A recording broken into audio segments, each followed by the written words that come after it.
Full Moon sale ಬೆಳಗ್ಗೆ 9 ಗಂಟೆಯಿಂದ ರಾತ್ರಿ 12 ಗಂಟೆವರೆಗೆ ಆಗಸ್ಟ್ 28 ಒಂದು ದಿನಕ್ಕೆ ಮಾತ್ರ.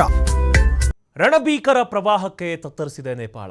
ಸಾವಿನ ಸಂಖ್ಯೆ 258ಕ್ಕೆ ಏರಿಕೆ ಆಗ್ತಾ ಇದೆ. 106 ಜನ ನಾಪತ್ತೆಯಾಗಿದ್ದಾರೆ. ಸ್ಥಳದಲ್ಲಿ ರಕ್ಷಣಾ ಕಾರ್ಯಾಚರಣೆ ಮುಂದುವರೆದಿದೆ. ಸುರಕ್ಷಿತ ಸ್ಥಳಕ್ಕೆ ಹಲವರನ್ನ ಶಿಫ್ಟ್ ಮಾಡಲಾಗಿದೆ.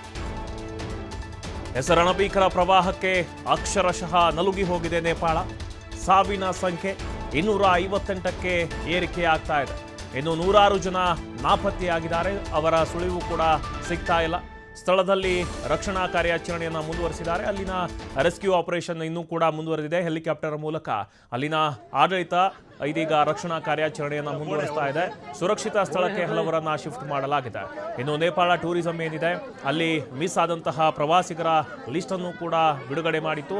ಅದರಲ್ಲಿ 178 ಭಾರತೀಯರು ಇದ್ರು. ಇನ್ನು ಆಲ್ರೆಡಿ 21 ಭಾರತೀಯರನ್ನ ಆಲ್ರೆಡಿ ರೆಸ್ಕ್ಯೂ ಮಾಡಿದ್ದಾರೆ. ಬಟ್ ಇನ್ನು 178ಕ್ಕೂ ಹೆಚ್ಚು ಜನ ಮಿಸ್ ಆಗಿದ್ದಾರೆ ಅಂತ.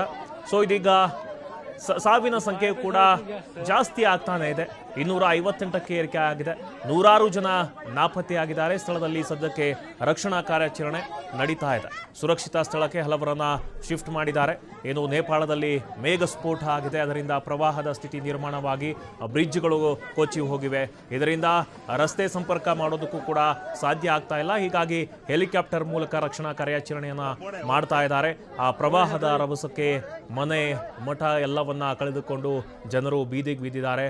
ಅಲ್ಲಿ ಕೂಡ ಬಹಳಷ್ಟು ಜನ ಪ್ರವಾಹದ ತೀವ್ರತೆಗೆ ಸಿಲುಕಿ ಕೊಚ್ಚಿ ಹೋಗಿದ್ದಾರೆ. ಇನ್ನೂ ಕೂಡ ಹಲವರ ಏನು ಸ್ಥಿತಿ ಕೂಡ ಗೊತ್ತಾಗ್ತಾ ಇಲ್ಲ. ಸಾವಿನ ಸಂಖ್ಯೆ ಕೂಡ 258ಕ್ಕೆ ಏರಿಕೆ ಆಗ್ತಾ ಇರೋದು. 106 ಜನ ನಾಪತ್ತೆಯಾಗಿದ್ದಾರೆ. ಈಗ ಸ್ಥಳದಲ್ಲಿ ರಕ್ಷಣಾ ಕಾರ್ಯಾಚರಣೆ ಕೂಡ ಇನ್ನೂ ಕೂಡ ಮುಂದುವರಿತಾ ಇದೆ. ಸುರಕ್ಷಿತ ಸ್ಥಳಕ್ಕೆ ಹಲವರನ್ನ ಶಿಫ್ಟ್ ಮಾಡಿದ್ದಾರೆ. ಭಾರತೀಯರು ಕೂಡ ಹಲವಾರು ಜನ ಅದರಲ್ಲಿ ಸಿಲುಕಿರೋರು. ಇನ್ನು ಕರ್ನಾಟಕದಿಂದ ಹಾವೇರಿಯ 15 ಜನ ಕೂಡ ಹೋಗಿದ್ರು. ಬಟ್ ಅವರಿಗೆ ಯಾವುದೇ ಆಘಾತ ಆಗಿಲ್ಲ. ಅವರು ವಾಪಸ್ ನೇಪಾಳ ಮತ್ತು ಭಾರತದ ಗಡಿಗೆ ಬರ್ತಾ ಇದ್ದಾರೆ ಬಸ್ ಮೂಲಕ ಅನ್ನೋ ಅಂಶವೂ ಕೂಡ ಬೆಳಕಿಗೆ ಬಂದಿರೋದು. ಸದ್ಯಕ್ಕೆ ರಣಭೀಕರ ಈ ಪ್ರವಾಹಕ್ಕೆ ನೇಪಾಳ ಬಹಳಷ್ಟು ತತ್ತರಿಸ್ತಾ ಇದೆ. ಸಾವಿನ ಸಂಖ್ಯೆ 258ಕ್ಕೂ ಕೂಡ ಏರಿಕೆ ಆಗ್ತಾ ಇದೆ.